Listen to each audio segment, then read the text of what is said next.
Bonjour à tous et bienvenue dans ce dernier module du cours de mécanique élémentaire des fluides. Les turbomachines sont des dispositifs dans lesquels l'énergie est transférée à un fluide en continu grâce au mouvement d'une ou de plusieurs rangées d'aubes mobiles. En génie civil, les turbomachines incluent diverses formes de pompes et de turbines. Elles transfèrent l'énergie entre le fluide et les aubes rotatives de la machine. Les pompes ajoutent de l'énergie au fluide, tandis que les turbines en retirent. Dans ce module, nous verrons les pompes et les turbines.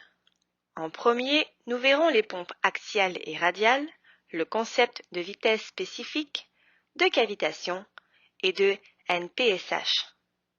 Par la suite, nous verrons quelques types de turbines qu'il est possible de rencontrer, notamment les turbines à impulsion et à réaction.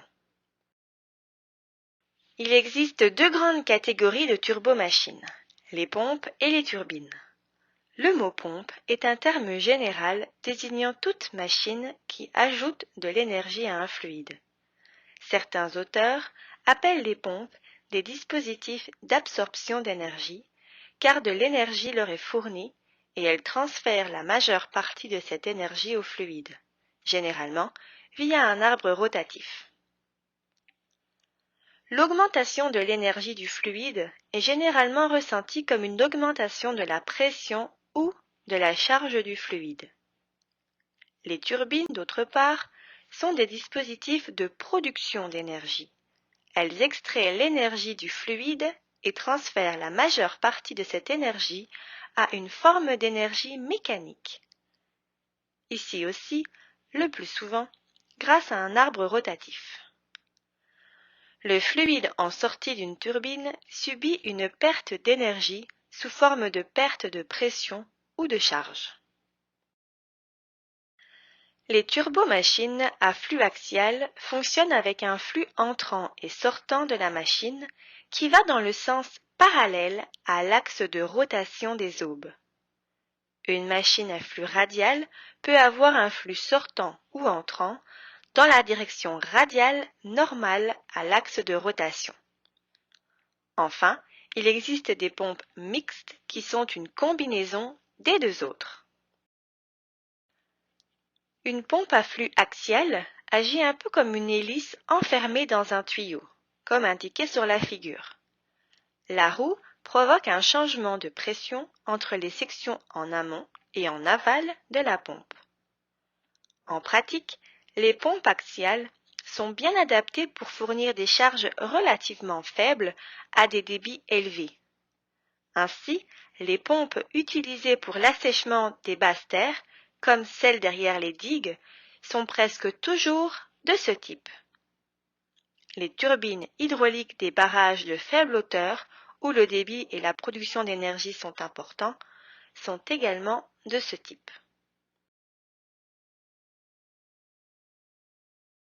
Analysons brièvement la poussée que fournit une pompe au fluide. La poussée d'une hélice, qu'on notera T pour le terme anglais thrust, dépendra du diamètre D de l'hélice, de la vitesse de rotation, de la vitesse d'avancement, de la densité du fluide ρ et de la viscosité du fluide mu.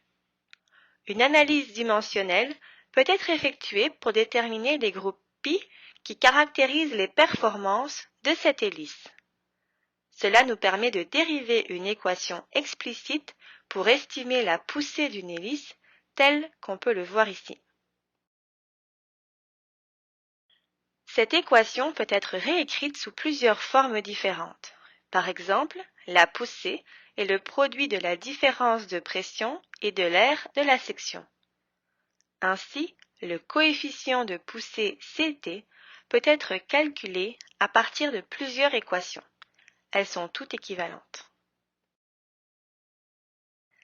D'ailleurs, dans la dernière formulation, nous pouvons isoler le terme dans l'encadré. Ce terme représente le coefficient de charge. Il nous permettra de calculer la charge induite au fluide par la pompe. La relation entre les coefficients de poussée Ct et le coefficient de charge Ch est présentée ici. On peut voir que la charge induite par la pompe est directement reliée au diamètre de l'hélice et à la vitesse de rotation. Il existe d'autres coefficients en lien avec le travail des pompes axiales.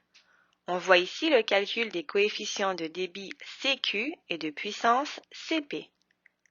Pour un coefficient de débit donné, une pompe de type axial aura des coefficients Cp et Ch similaires à ceux présentés dans les deux courbes décroissantes de la figure. Ce graphique nous donne aussi le rendement d'une pompe en termes de pourcentage pour un coefficient de débit donné. Ce genre de graphique est fourni par le fabricant de la pompe. Il est réalisé via des tests en laboratoire. Les graphiques associés aux pompes peuvent être fournis en termes de débit, de puissance et de charge. Par exemple, dans ce graphique, on peut voir le lien entre le débit sur l'axe horizontal et la charge et la puissance sur l'axe vertical à gauche, ainsi que l'efficacité sur l'axe vertical à droite. Ces courbes sont valides pour une vitesse de rotation donnée.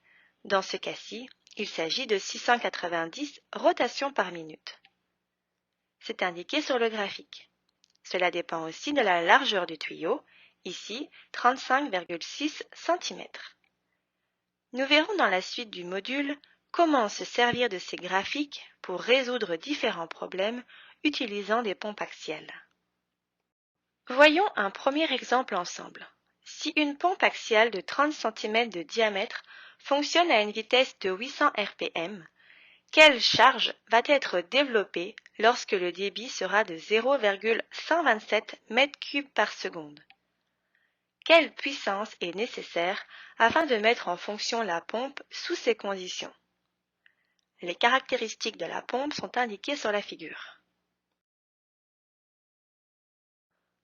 On peut voir que le graphique donne le coefficient de débit sur l'axe horizontal. On va donc commencer par le calculer. Donc, on sait que le débit est de 0,127 m3 par seconde. La vitesse de rotation est de 800 révolutions par minute, donc 13,3 révolutions par seconde. On sait aussi que le diamètre est de 30 cm. En substituant tous ces paramètres dans l'équation, on obtient un coefficient de débit de 0,354. Enfin, pour trouver la charge et la puissance, on cherche les coefficients correspondants. Il suffit simplement pour cela de projeter le CQ trouvé à l'étape précédente sur les deux courbes données. On trouve un CH de 1,7 et un CP de 0,8. Maintenant, il suffit d'utiliser les bonnes équations pour trouver le gain de charge, soit 2,76 mètres, et la puissance fournie par la pompe, soit 4,57 kW. Les machines à flux radial indiquent que le flux est radial à travers la pompe. Les pompes et les ventilateurs à flux radial conviennent mieux à de grandes charges et des faibles débits. Une pompe centrifuge est un exemple typique d'une pompe radiale.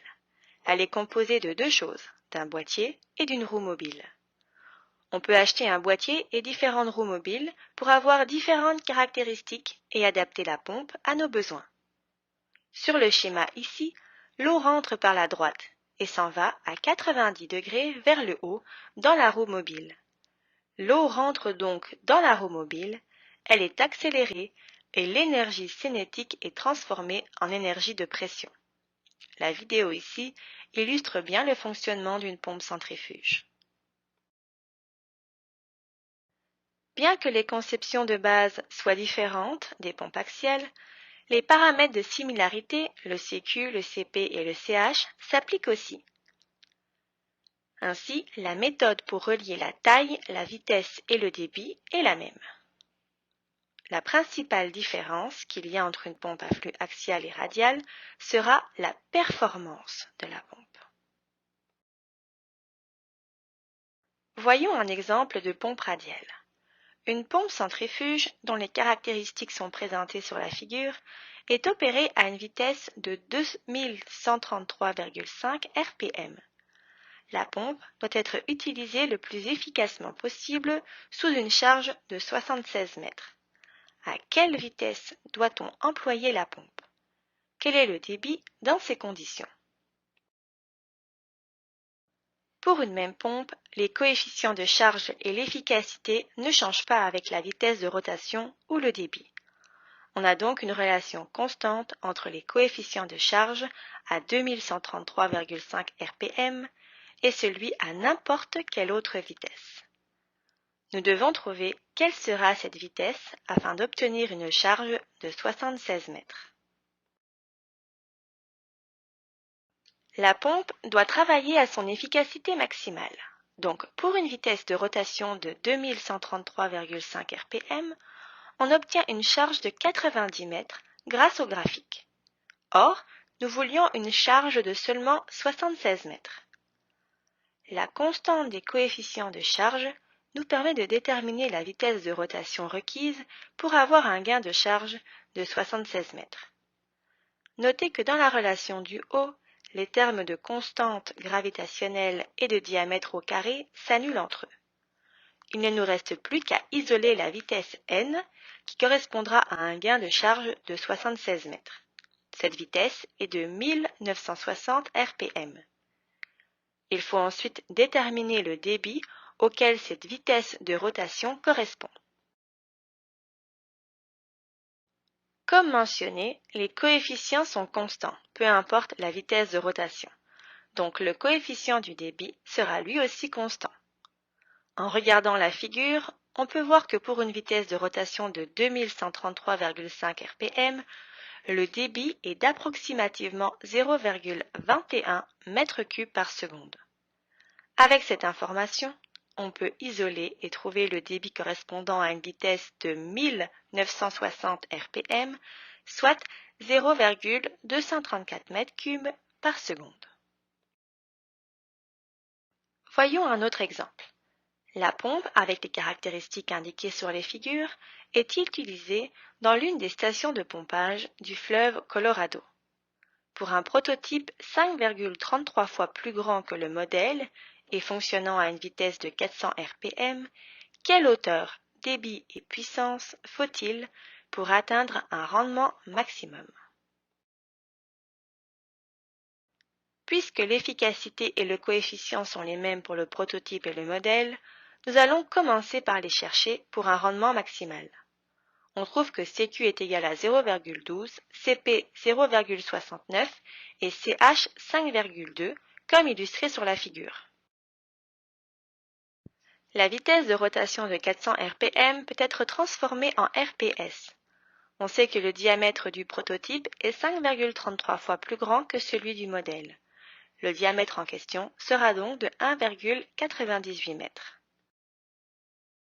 À l'aide des coefficients trouvés grâce à la figure, on peut déterminer la charge correspondant à l'efficacité maximale, soit 92,4 mètres. On peut donc calculer le débit qui sera de 6,21 mètres cubes par seconde. Et enfin, on trouve une puissance de 6230 kW. Alors, comment pouvons-nous déterminer de quel type de pompe on a besoin? La vitesse spécifique est un paramètre les plus utilisés pour définir la vitesse d'aspiration spécifique d'une pompe. Il s'agit d'un nombre quasi non dimensionnel qui permet de caractériser les roues de pompe en fonction de leur type et de leurs proportions. En unité impériale, ce nombre est défini comme la vitesse en tours par minute à laquelle une roue à aube géométriquement similaire fonctionnerait si elle était d'une taille telle qu'elle délivre un gallon par minute contre un pied de tête hydraulique. En unité métrique, le débit peut être en litres par seconde ou en mètres cubes par seconde, et la hauteur manométrique en mètres. Veillez bien à indiquer les unités que vous utiliserez. Pour rappel, les pompes à débit axial sont mieux adaptées pour un débit élevé et une faible hauteur, tandis que les pompes radiales sont plus performantes pour de faibles débits et une hauteur manométrique élevée. Un bon outil pour sélectionner une pompe est la vitesse spécifique NS. Elle est obtenue en combinant les coefficients CH et CQ de telle manière que le diamètre D soit éliminé de l'équation. Ainsi, elle s'applique à une grande variété de pompes, peu importe leur dimension. Afin de déterminer quel type de pompe choisir, le fabricant fournit des graphiques comme celui-ci. Il les donne en fonction d'un seul paramètre, comme par exemple la vitesse spécifique. Il faut donc trouver la vitesse spécifique du système et la reporter sur l'axe horizontal. Par exemple, on peut voir ici que les pompes radiales sont plus adaptées à des vitesses spécifiques inférieures à 0,15. Voyons un exemple. Quel type de pompe doit être utilisé pour pomper de l'eau à un débit de 10 CFS et sous une tête de 600 pieds? Supposez que N est égal à 1100 RPM. Tout d'abord, on transforme la vitesse en rotation par seconde afin de garder des unités compatibles. 1100 RPM équivaut à 18,33 RPS. Par la suite, on calcule la vitesse spécifique du système à l'aide de l'équation fournie. On obtient une vitesse spécifique de 0,035. En plaçant cette valeur sur le graphique, on réalise que le choix se porte sur une pompe à débit radial. Parlons maintenant de la hauteur d'aspiration positive nette NPSH et de la cavitation. Cette vidéo permet de bien comprendre ce qu'est le NPSH. Elle permet aussi de comprendre pourquoi la hauteur d'aspiration positive nette est si importante lorsque l'on parle de pompe et comment la déterminer. Selon les normes de l'Institut hydraulique, le NPSH est l'énergie liquide au-dessus de la pression de vapeur à l'entrée de la pompe. Chaque pompe nécessite une pression absolue minimale à l'entrée de la pompe pour éviter le phénomène de cavitation. Cette pression absolue minimale ou hauteur d'aspiration absolue est fonction de la hauteur de la colonne de liquide. On la rencontre à l'entrée de la pompe. C'est la hauteur d'aspiration positive nette. Si la hauteur d'aspiration à l'entrée de la pompe descend en dessous de la pression de vapeur, le fluide s'évapore et génère de petites bulles de vapeur. Ces bulles sont alors emportées avec le fluide et vont s'effondrer instantanément lorsqu'elles pénétreront dans des zones de pression plus élevées. Cela va entraîner du bruit et des vibrations excessives. Cela risque d'endommager la roue et le corps de la pompe par érosion. C'est ce qu'on appelle la cavitation. Cette hauteur d'aspiration absolue minimale à l'entrée de la pompe, supérieure à la pression de vapeur, représente la hauteur d'aspiration positive nette disponible. Pour éviter la cavitation, cette hauteur absolue à l'entrée de la pompe doit être supérieure à la pression de vapeur. On va donc soustraire la pression de vapeur et il faut toujours avoir un terme positif. La hauteur d'aspiration positive nette requise pour une pompe est calculée via des tests mécaniques. La méthode la plus utilisée est celle à débit constant. Dans cette méthode, la soupape de refoulement de la pompe est maintenue en position ouverte, fixe, afin que le débit de la pompe reste constant. Cependant, la soupape d'aspiration de la pompe est étranglée. En raison de l'étranglement de la soupape d'aspiration, la pression d'entrée de la pompe diminue. Le débit va rester constant jusqu'à un point où la pression d'entrée se réduit à la pression de vapeur. Après chaque étranglement, le fabricant de la pompe note la valeur ou la hauteur manométrique totale développée par la pompe et la hauteur manométrique positive nette disponible. Le fabricant de la pompe répète ce processus plusieurs fois jusqu'à ce que la charge totale développée diminue d'au moins 3%. La hauteur d'aspiration positive nette correspondant donc à une chute de 3% de la hauteur développée par la pompe. C'est le NPSH 3 ou hauteur d'aspiration positive nette requise. La hauteur d'aspiration effective requise, NPS-HR, est la quantité d'énergie requise pour prévenir la formation de cavités remplies de vapeur au centre de la roue mobile, c'est-à-dire au point de succion. L'acronyme NPSH signifie Net Positive Suction Head. La pression côté aspiration est importante pour éviter le phénomène de cavitation. Lorsque l'eau s'écoule devant les aubes de la roue d'une pompe, l'écoulement à grande vitesse produit des faibles pressions relatives.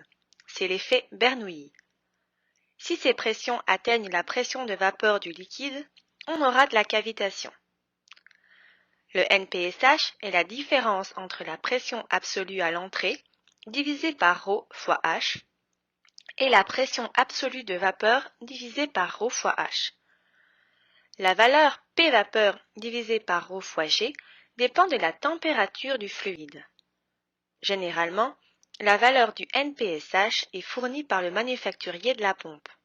Il faut simplement s'assurer que la pression à l'entrée est suffisamment grande pour ne pas causer de cavitation. Dans leur procédure d'essai, les fabricants de pompes déterminent toujours cette pression limite et incluent dans leur courbe de performance de pompe. Voyons un exemple pour illustrer ce concept. La pompe de la figure suivante est utilisée pour transférer les eaux usées à 20 degrés d'un puits humide vers une station d'épuration.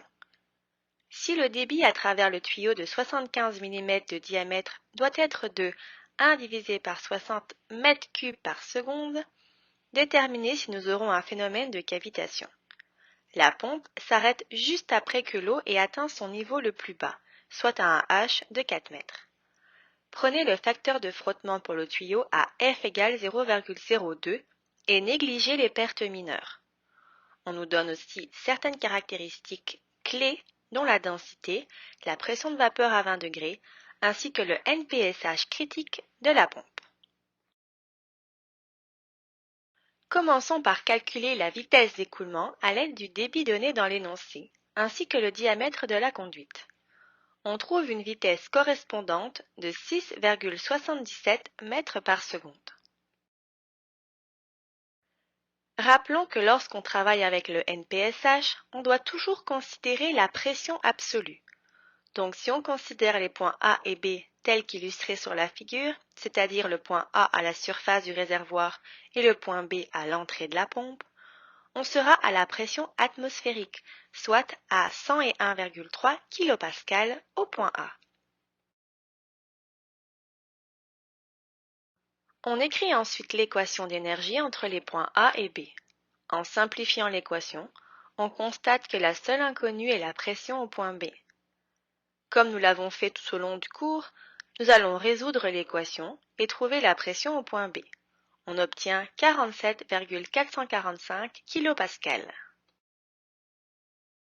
Maintenant, en additionnant la charge de pression et la charge de vitesse au point B, on obtient la hauteur d'aspiration disponible à l'entrée de la pompe, soit 5,57 mètres. Le point B étant placé à l'entrée de la pompe, on trouve la hauteur d'aspiration disponible de 5,57 mètres.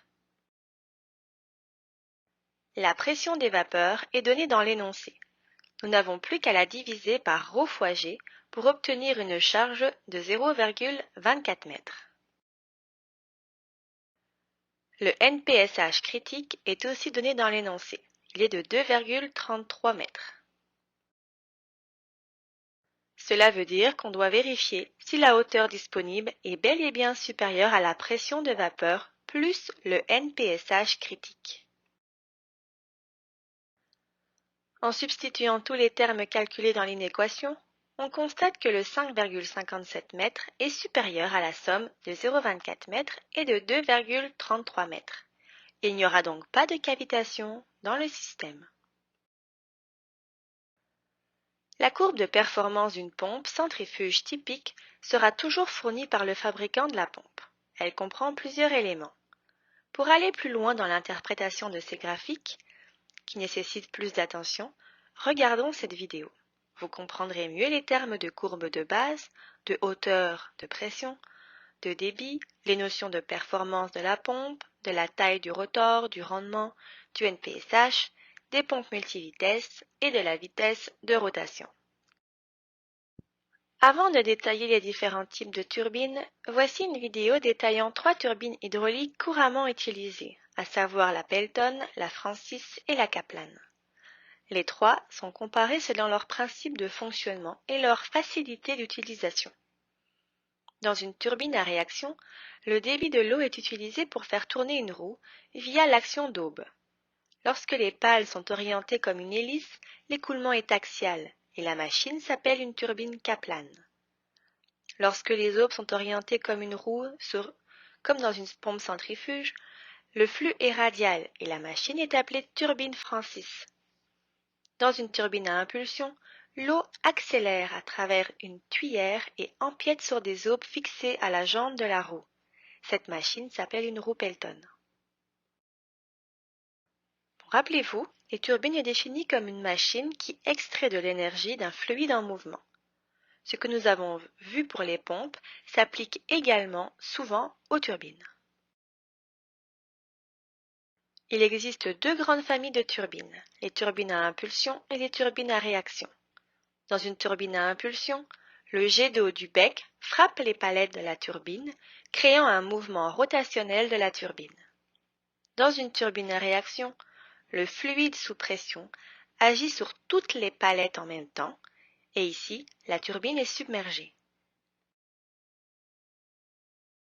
Les turbines à impulsion vont être employées lorsque le débit est faible, tandis que les turbines à réaction vont être utilisées pour des débits plus élevés mais à de faibles pressions. Dans la turbine à impulsion, le fluide sort d'une buse et frappe les aubes de la roue, produisant ainsi de l'énergie lorsque la roue se met à tourner. L'énergie est produite lorsque le jet est dévié par les aubes mobiles. Toute l'énergie cinétique du jet aura été dépensée pour entraîner l'aube. Ainsi, si l'on applique l'équation d'énergie entre le jet entrant et le fluide sortant, en supposant une perte de charge et une énergie cinétique à la sortie négligeable, on peut trouver la charge HT que le jet fournit à la turbine. À l'aide de cette charge, on peut aussi calculer la puissance correspondante. Le couple appliqué par le système à l'arbre de la turbine est donc calculé en multipliant la densité, le débit, la vitesse et le rayon de la roue, tel qu'illustré par l'équation ici. Voyons un exemple. Quelle puissance en kWh peut être générée par la turbine à impulsion de la figure si la turbine a une efficacité de 85%? Assumez que le coefficient de résistance est de F égale 0,015 et que les pertes de charge dans le bec sont négligeables. Quelle sera la vitesse angulaire si on a su mettre en condition idéale? Et quel sera le couple agissant sur l'arbre de rotation? Pour débuter le problème, il faut trouver le débit et la vitesse du jet sortant au point 2. La puissance générée par la turbine est liée à cette vitesse, comme le montre l'équation. Pour trouver le débit et la vitesse du jet, on applique l'équation d'énergie entre les points 1 et 2. Le point 1 étant la surface du réservoir, la pression et la vitesse y seront donc nulles. Le point 2 est aussi ouvert à l'atmosphère, et donc la pression est nulle. Les 2 élévations sont données sur la figure, soit Z1 à 1670 mètres et Z2 à 1000 mètres. Il nous faut également des pertes de charge dues à la friction le long de la conduite. Nous devrons donc établir un lien entre la vitesse dans la conduite et la vitesse du jet afin d'éliminer une de ces 2 variables dans notre équation. On peut le faire grâce à leur diamètre respectif et à l'équation de continuité. En calculant les pertes de charge, on pourra remplacer la vitesse dans la conduite par 0,0324 fois la vitesse au point 2. Il n'y a maintenant plus qu'un seul terme inconnu dans l'équation, soit la vitesse du jet VJ. On peut alors facilement la calculer. On va exprimer les pertes encourues dans la conduite en termes de vitesse dans le jet. Ensuite, en substituant le tout dans l'équation d'énergie, on peut trouver la vitesse à la sortie du jet, soit 109,6 mètres par seconde. Ce jet frappe donc les aubes de la turbine et engendre un mouvement rotationnel. La puissance fournie à la turbine par le jet peut maintenant être calculée à l'aide de l'équation présentée initialement. Comme nous connaissons la vitesse du jet, il s'agit simplement de substituer tous les termes. On obtient une puissance de 16 750 kW fournie à la turbine. Bien sûr, on n'aura pas 100% de cette puissance qui pourra être transformée en énergie. La turbine détient ici une efficacité de 85%. L'énergie qu'elle sera en mesure de produire sera donc 85% fois la puissance générée par le jet, soit 14 240 kW.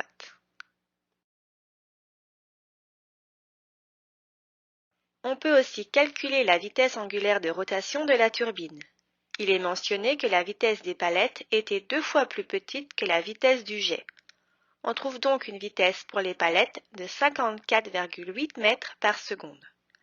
Cette vitesse se traduit par une vitesse angulaire de 36,5 radians par seconde si on considère le rayon de la turbine, qui est à 1,5 mètre. On peut aussi transformer cette vitesse angulaire en révolutions par minute et on obtient une vitesse de 349 révolutions par minute. Enfin, le couple agissant sur l'arbre de rotation peut être obtenu en divisant la puissance par la vitesse angulaire. Cela donne 390 kN/m. Contrairement à la turbine à impulsion, dans laquelle le jet sous pression atmosphérique n'impacte qu'une ou deux aubes à la fois, l'écoulement dans une turbine à réaction agit simultanément sur toutes les aubes de la turbine en même temps. Ce flux va remplir complètement la chambre dans laquelle se trouve la roue. C'est pour cela qu'une turbine à réaction produit généralement plus de puissance qu'une turbine à impulsion, et ce, même pour des diamètres, hauteur nette et débit volumique similaires. De plus, l'angle des portillons peut être réglé afin de contrôler le débit volumique à travers la glissière selon le besoin. Le flux entre tangentiellement à haute pression, est dévié vers la roue par les aubes de maintien, puis passe à travers les portillons avec une grande vitesse tangentielle. La quantité de mouvement est échangée entre le fluide et la roue et la pression.